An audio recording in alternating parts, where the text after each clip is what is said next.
everyone, welcome to another edition of Metis Warrior here with Timothy and Alexandria. Hello everybody.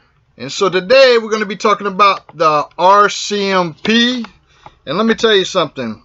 There's a history of racism within various police departments, the RCMP included, that is against the Indigenous people. Really, folks, and I'm not going to touch on this too much, but really the history of the RCMP and the roots of this indeed colonial institution. And it is said that the RCMP were born out of a need for a national police force to implement the law in Canada's newly acquired western provinces. And it was in May 1873 that Parliament of Canada established a central police force and sent 150 recruits west to Manitoba, and the new police force gradually acquired the name Northwest Mounted Police. And it said in July 1874 the mounted police at that time numbered 275 members. They marched west and they headed for southern Alberta,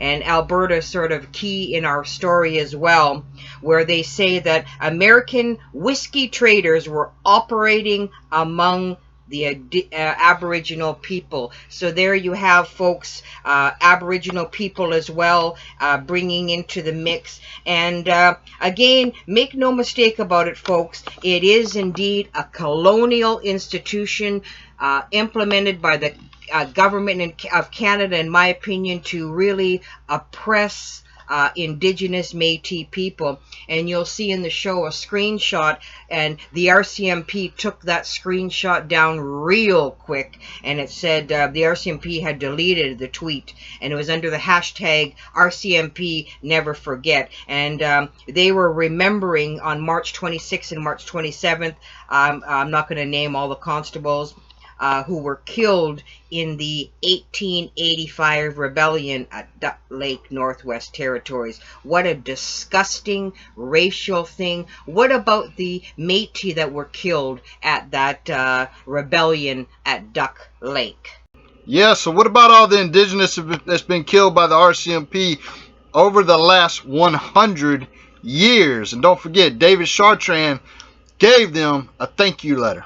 And there's been a lot of allegations of systematic racism by the RCMP against Indigenous people. And it's also interesting to note that between 2007 and 2017, Indigenous peoples represented 1/3 of people shot to death by RCMP officers. So that's a very chilling colonial institution, in my opinion, that is oppressing and systematic racism against Indigenous people.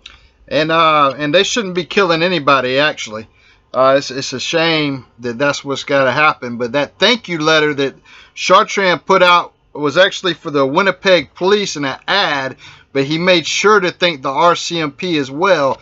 I wonder if that was so he could have a few strings pulled when his family members needed stuff done by the police department. And we'll be dealing with that one in an upcoming show. Is that the oh shit moment?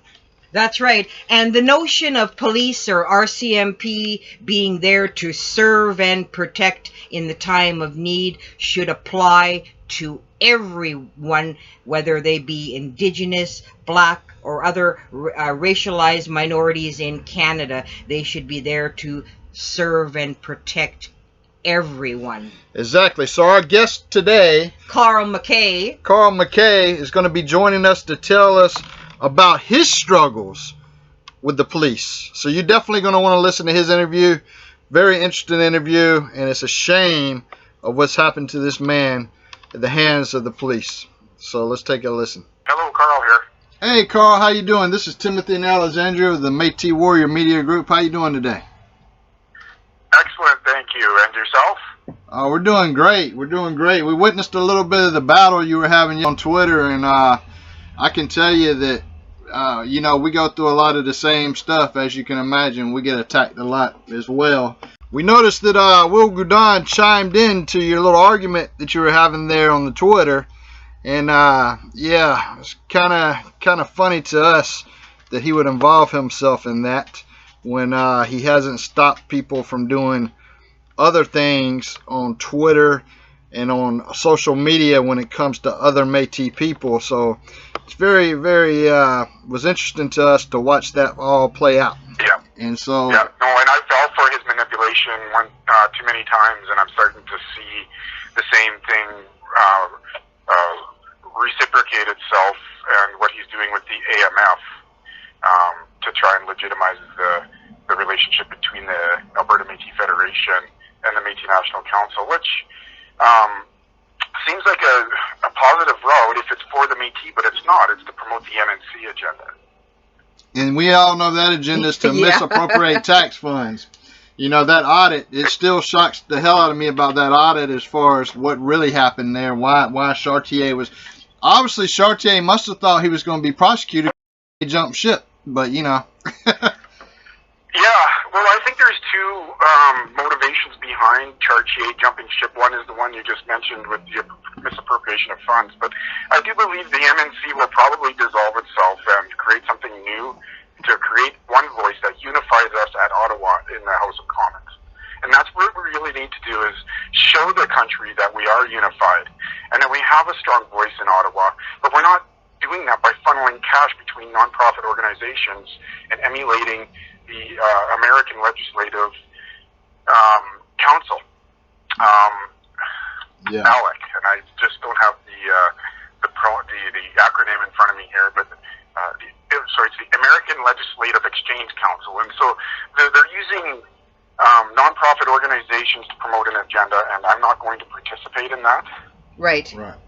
Now, can we? So that's why I resigned as president of, or vice president of the Edmonton Métis community. What I see is two organizations fighting each other for the big pot in Ottawa, and it's just like you say, this nonprofit organizational funneling, and that's my opinion too. The nonprofit organizational funneling is destroying democracy with policy for sale. Right. That going back to what their objective is with the acceptance of Quebec is to bring Quebec into the Métis Nation and put that Quebec portions of Quebec into the homeland map, because they obviously were part of the Métis homeland, particularly in areas around the Hudson's Bay, as they were exporting goods through Hudson's Bay into France, and the English kind of just tried to eliminate their forts and build their own. And we all know that the English overtook the French fur trade, and the amalgamation in 1821 is kind of the basis of their elimination of other areas on the homeland map. Right. And I think we have to look at pre-1821 to reinvigorate that conversation, because we're missing out on a large portion of North America that was Métis, and Louis Riel is probably just shaking his head going, no, that's not what I was arguing about. In my opinion, Louis Riel was protecting our established economic infrastructure that we expanded with First Nations, and it was destroyed with the railroad. We were the ones that were carting the goods to the overseas until the railroad came. You should protect your people, right? You should be about your people and not attack other groups of people that are trying to get rights and recognition as well. Now, if you want to help them get rights and recognition, that's okay. But when you start attacking these people, that is wrong. You really have no business doing that. That's what I don't think that we should be out there calling people fetish. I've seen a lot of the genealogy from the places, and I can tell you these people are definitely Métis. They're definitely mixed. And it's wrong to attack people based on what a few leaders within the MMF and the MNC has said. It's a damn shame when you start attacking other groups of people. I think let's be about positivity. When you put yourself into the position to try to benefit from the tax dollars that are meant for the Métis, when you see that organizations like us are now going to come after you and expose you for what you're trying to do, now all of a sudden you want to delete stuff. And so why is that? And so it's not for the good, I don't think. No, it's not for the good, Tim, and you're right. And it should be about the good, and they were all working together to try and manipulate what we knew about our leaders at that time during the 2018-2019 election processes. I definitely think we have to try to find a way to move forward together as one and bring that one voice to Ottawa. Yes, we are still missing some portions in the U.S. and Quebec and even some in the Northwest Territories. That we're definitely the homeland, but we just need some more time to research that and verify that with documentation instead of rhetoric on the internet. With we're based out of Winnipeg, Manitoba, right? In Winnipeg, Manitoba. Okay, so it benefits us zero, to come out and talk about, oh, the East this, the East that. We get no benefit for that at all. We know that there is a lot of fake Métis in the East. I can agree with that. But we also know that there is real Métis in the East as well. And real Métis, not just in the East, but in British Columbia, that has not even been recognized, which is, it's still, they wanted that map to be so small that they excluded a lot of Métis.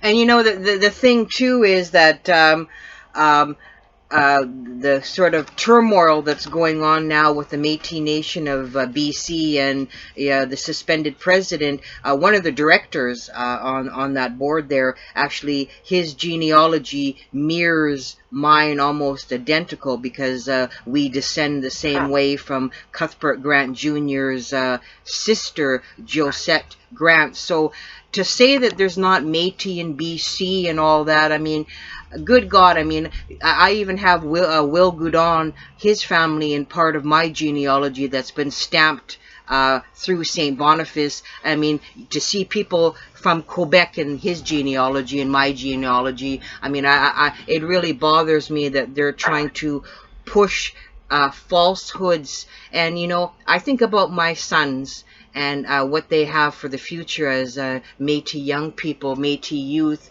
that, all this gaslighting and racism, discrimination. I mean, we should be embracing our culture and history, not trying to guide people, not be guided by people like Daryl Leroux.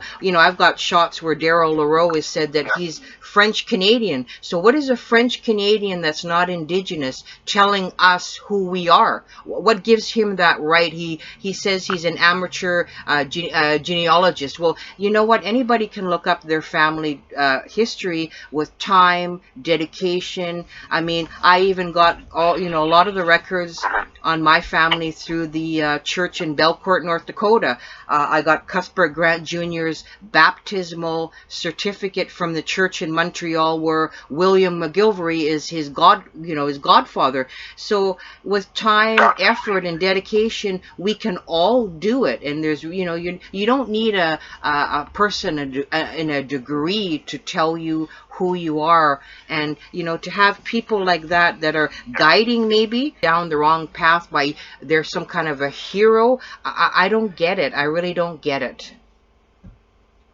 Well, it's to push an agenda, and I agree with you 100%. We should be learning it ourselves, not having someone dictate to us what it is. And we should have our own people sharing what they know, and not try to spin rhetoric to prove more funding for a certain organization. And I myself have done extensive research, but I can't take claim to the majority of it. A lot of that knowledge was passed to me from my uncle. We share an ancestor, Alexandria. Cuthbert Grant married Mary McKay, who was John R. McKay's sister. Mm-hmm. And so John R. McKay probably helped Cuthbert Grant go into hiding so the police didn't hang him. Yeah. I don't know the whole story there, but he just disappears, and with his wife Mary, and they had one kid, and but that just shows that how dedicated that we are to learning about ourselves, and that's how I'd like to see every new Métis that is just learning about it to be brought into the citizenship. Let them learn themselves, and then they'll ask questions from educated elders that aren't trying to guide us down some type of political game. And going on to the BC identity test, I'll call it, the Pacific Fur Trade Company ancestor is Alexander McKay, who escorted Alexander Mackenzie during the Northwest Passage, just west of the Northwest Passage. And so he dissolved his earnings with HBC and founded the Pacific Fur Trade Company. And whether or not that is a way to solidify Métis nationhood in BC or not is, I'd have to discuss that with other people. But it was violent. Like Alexander McKay came in, they took they scalped the guy. They scalped Alex McKay and threw him in the ocean, and his followers found him and gave him an appropriate burial. That is one of the tests I know about BC. I can definitely say for sure wherever the Great Divide and the mountain ranges and the prairies meet, that, in my opinion, is the division line. We definitely carted goods across BC, but to say that we set up posts there that were promoted by First Nations is rather cumbersome. I'd have to see some documentation on that. Right. I know that we're going to get into your run-in with the RCMP, and as you probably know, we were disgusted with Chartrand's support of the Winnipeg police, and it hadn't even been a year since 3 Indigenous were killed in Winnipeg by the Winnipeg police, and one of them was Aisha Hudson.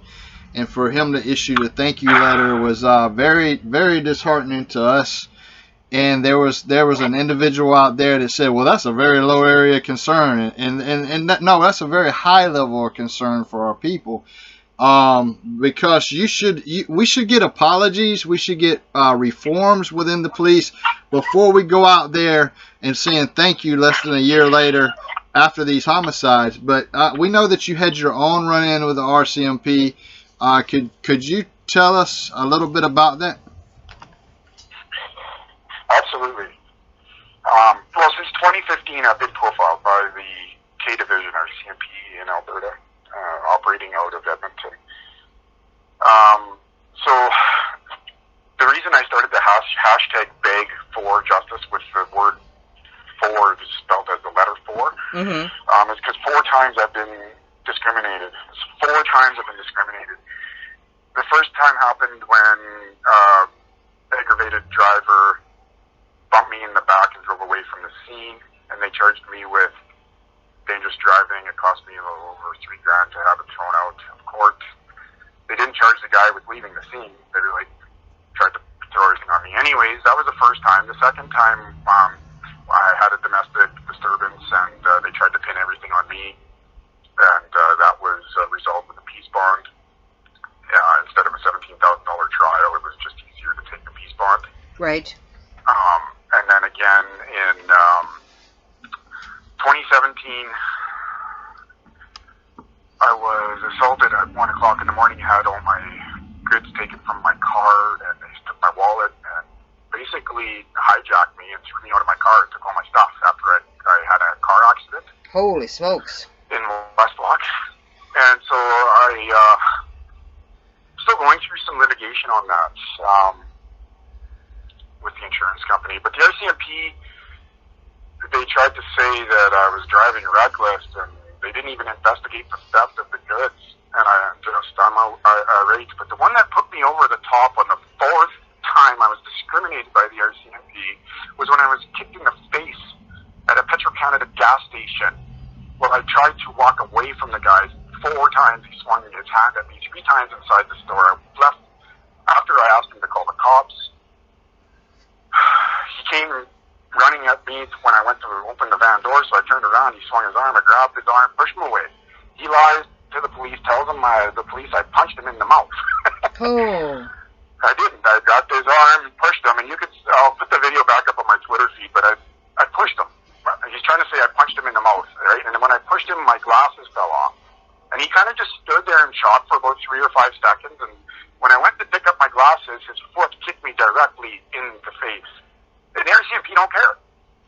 No, they don't care because you're in... Constable Breckenridge. Mm-hmm. Sorry, go ahead, Timothy. I need a break from talking, maybe. No. I didn't mean to. I got a bad habit of doing that. I get passionate about stuff I hear. No worries. And I apologize, but no, the thing is that obviously they don't care, because here you are, you're a Métis person. I don't know who the individual was that kicked you, but obviously they're going to discriminate, and they've long been discriminating the RCMP against the Indigenous communities. We know that. No, Timothy, that's great. I'm loving this conversation. We kind of just need to say what we got to say, right? And that's how Métis work their things out. They say what they got to say. And when I talk about what happened on August 18, 2018, I got very, very anxious. Like, I started sweating, I tense up. I am just outraged at the fact that they allow that guy to kick me in the face and do nothing about it. I mean, the guy admitted it in his interrogation that he kicked me in the face, but he's saying that I punched him in the mouth, which I didn't. The other guy grabbed him. I retaliated after he kicked me. I don't really remember what happened after he kicked me. I have to refer to the video because my memory is traumatized because of it. And so now I'm suing Stephen Kwan, the clerk that kicked me in the face, for personal damages. And that's all I can elaborate on that part of it. But what I really like to focus on is the RCMP discrimination and why they think it's okay to kick somebody in the face even when somebody admits it in an interrogation. And then, like, I went to the hospital after I was attacked. I didn't even get to see a doctor before they interrogated me. I walked out after they charged me and gave me a reconnaissance to appear. Right. Of course, I just walked out of the hospital. I'm like, oh my God, I don't even feel safe in the hospital. Where am I safe anywhere? I don't even have a family doctor. I can't even find a family doctor in Alberta. That's how horrible it is. So, I mean, if the MNAA is going to, and the Alberta Métis Federation and the Métis Nation of Alberta Association are going to say that they represent the Métis in Alberta, to be honest with you, they're not. They're doing a piss poor job. I don't have a family doctor. I have no access to healthcare needs because of a spinal cord injury from 15 years ago. It's just, I could go on and on and on, but I'm glad you're helping me focus on the RCMP discrimination because it caused me a great deal of anxiety and post-traumatic stress. Right, and you know what? I don't know if you had seen, and I'm sort of all over the place getting news and stuff, and under the hashtag RCMP Never Forget, and the RCMP deleted the tweet quickly, but people were able to capture it. It was the RCMP in Saskatchewan when they were making note of March 26th, 27th, remembering the constables that were killed in the 1885 rebellion at Duck Lake, Northwest Territories. Yes, I saw that post, and I thank you for calling them out on that. That's absolutely disgusting. The Métis. I mean, we lost how many people during that time, and 3 other Métis men were wounded. Gabrielle Dumont was wounded, and it's about time we Métis remember our people. And here you have the RCMP in Saskatchewan remembering, in a hashtag RCMP Never Forget. I mean, how disgusting is that? I mean, they took it down quickly, but people were able to get a snapshot of that as they removed it. So absolutely, completely disgusting. Well, and it is disgusting, and it just verifies how the RCMP forced our people into giving up their land. And, Treaty 6 was signed in 1876 at Fort Pitt, which is pretty close to where that Batoche battle occurred. Mm-hmm. This may be a 3-hour drive or so from there, maybe 4.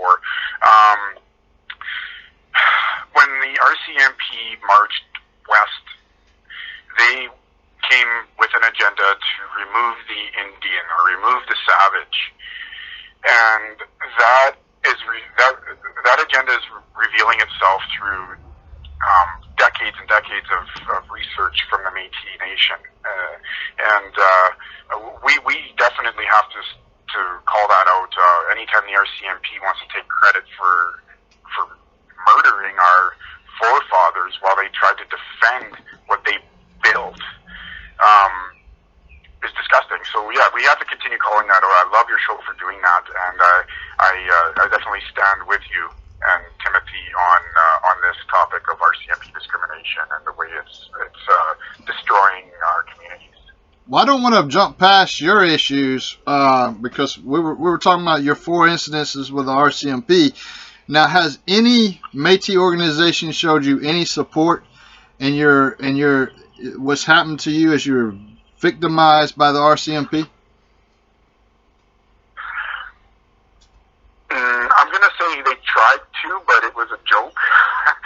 So back in this, after I got the charges withdrawn, I went to the Metis Nation of Alberta and asked them to help with the RCMP side of it, and they had an appointment with James Henry, and then he quit. I don't know if it was my file that made him quit and jump to the Bengal Law Group or not, but they gave me another lady. I don't have her name handy, and it just they tried to say like, oh well, why don't you just file a CCR, the Civilian Complaints Review Commission, I forget the acronym for it, CRCC, I think. Why don't you just submit that? And I'm like, well, I've done that. I've submitted, 5 or 6 complaints in the past. They just write it off. Right. So, do you want to help me or not? And they said, well, we'll help you fill it out, and then you can mail it. So they definitely tried to help a little bit, but they didn't help with any legal battles. They didn't help with coaching me through the trauma. All they said was, here's a CRCC complaint, good luck. The CRCC complaint was thrown out. Mm-hmm. They laughed at it. They don't care. They just ignored it. I'd have to pull my files on that to remember the exact response from the CRCC. But what it came down to was just a bunch of political jargon. And I didn't have any help from MNAA. So what happened is, a month later, I co-founded the Edmonton Métis Community Association with 5 other people. Right. And this was the same group of people that formed the Alberta Métis Federation up north, in northern Alberta. So they're like, oh my God, they're just doing nothing. And my elder, Ron Donald, talked me through it, his wife. They talked me through the trauma. So I did get a little bit of help from my elders. But the people that are receiving the money did sweet dick all. They sat there and they laughed at my pictures on the internet. I'm disgraced with the way they handled it. We need to take a proactive approach on RCMP discrimination, and this is just the wrong approach by telling your people, here's your CRCC complaint. No, we need to file a freaking civil claim, a multiple, I'm just trying to think of the name, where multiple people jump on one claim. A class action. And sue them. Class action lawsuit. We need that right now, like RFN. Yeah, I think if you do that, if we don't do that, the RCMP are going to continue what they're doing. Yeah, I think if people would jump on a class action against the RCMP, against the police, I think you would make a lot of progress and a lot of headway as far as stopping a lot of this discrimination. Also, I think it's sad that these organizations that gets all these millions of dollars, they will not help their own people fight the system that's oppressing and using oppression and discrimination against them. And instead, if it comes down to it, they'll use those tax dollars against their own people to sue them, to silence them, instead of actually defending them. And that right there, to me, is a misappropriation of funds, because it should be all about defending the people. So basically, Constable Breckenridge interrogated me at the hospital, and then he went to the gas station and interrogated the clerk. Mm-hmm. And the clerk, in the interrogation audio, which I still have a copy of, and I'll be delighted to share with you. Mm-hmm. The audio states that I punched him in the mouth, so he kicked me in the face. Unreal. Like, no, I didn't punch him in the mouth, and they just charged me, and they did nothing to him at all. They did nothing. All they did was interrogate him and take his videos, and they didn't even use all the camera angles. They used the worst camera angle they had to show the assault. I mean, there's probably 15 cameras in that at that location, and they just chose the one that fed their agenda. There are witnesses that are scared to come forward. My lawyer was in contact with them, and he's not disclosing their names to me. Right. They're scared to talk. The witnesses are scared to talk, and I don't blame them. Whether they're scared of me, whether they're scared of Mr. Kwan that kicked me in the face. I mean, if I witnessed that, I would want the police and the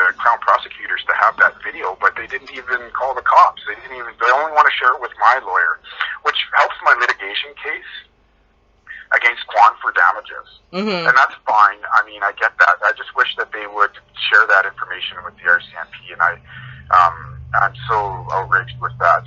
So yes, like they interrogated me at the hospital, and then they went to the gas station and interrogated the clerk and just left him there.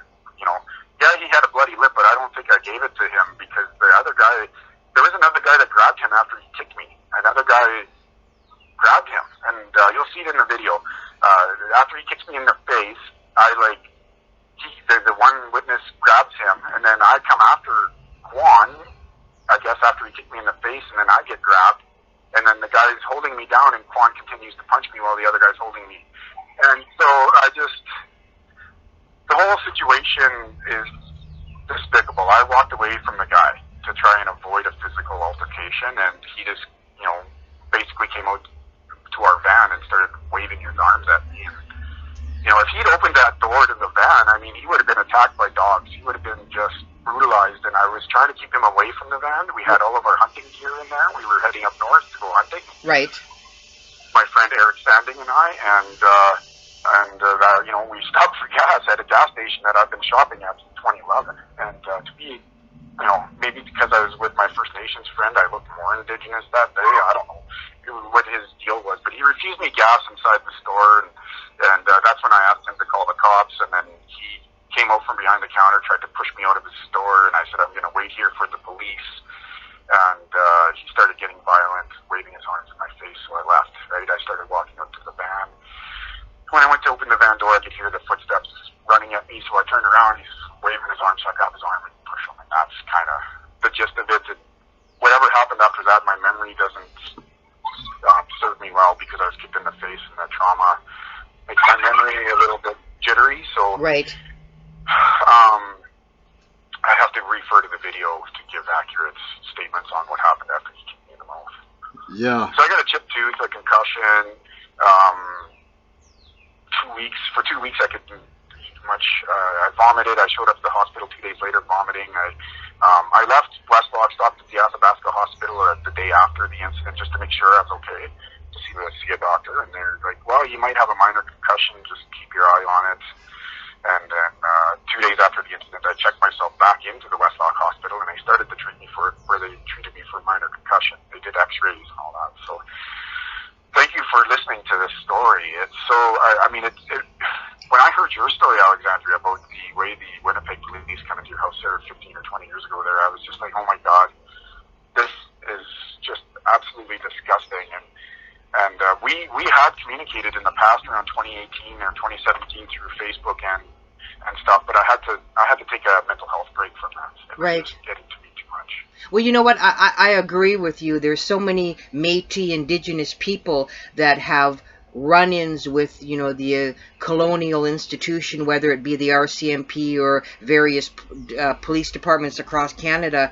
And my particular case that happened in Winnipeg in March 2003, was horrific, where, myself, we were terrorized, humiliated.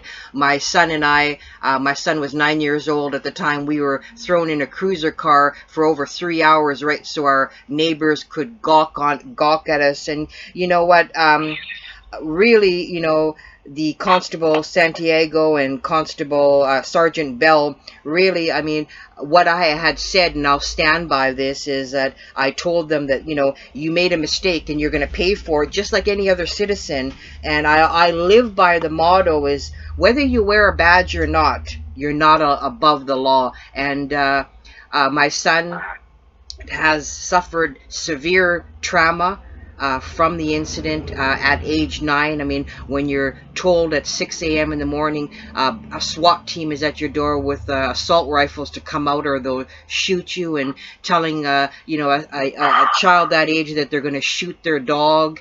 And you know what?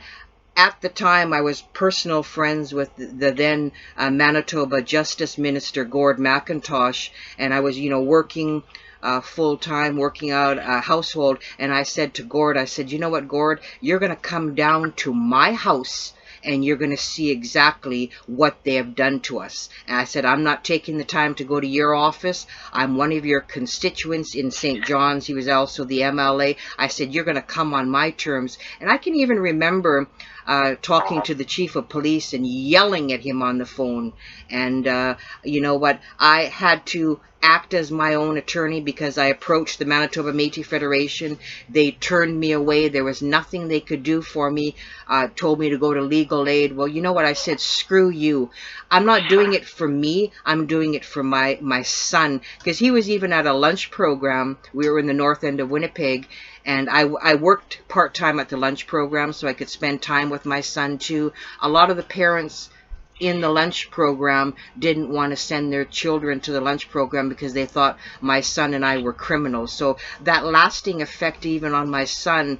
But I can tell you this, the Winnipeg police officers, like I said, every day when I acted as my own attorney and I before walking in that courtroom and seeing a wall of blue trying to intimidate and stare down, but you know what? I showed them that a Métis housewife could really put them in their place, because I had to study law books, ballistic reports, and you know what? I won my Lyra case. I stood my ground. You know, they had a high power attorney, whatever, but you know what? I always had the image of my son in my mind, and they wanted us, of course, to sign a piece of paper, $300, because one of the assault rifles got shot in our bathroom window. They said, well, we'll give you $300 for damage, sign this piece of paper, then you can never sue us. And I thought, no. And then I was exploring my options, and the attorney that did the J.J. Harper case, I went to go see him, and he said, you know what? He said, I can get millions for you. Millions for you. But he said, they will have to tear your son to shreds with analysis. And I says, you know what? My son means more to me than any money on this planet. I said, I'm going to have to refuse, sir. So I didn't go the lawsuit option because my son was too young, and, you know, he's already traumatized. But, you know, what the police and the RCMP have done to Métis Indigenous people, the racism, discrimination, being part of residential schools and the colonial system, it has to end. But it can't end until people like you, myself, and other have a voice to tell their story to the masses. And that's why we're glad that you're telling your story to empower others to say, it's happening all over the place. We've got to wake up. Yeah, it is, and we're seeing some class action lawsuits against the K Division now with the recent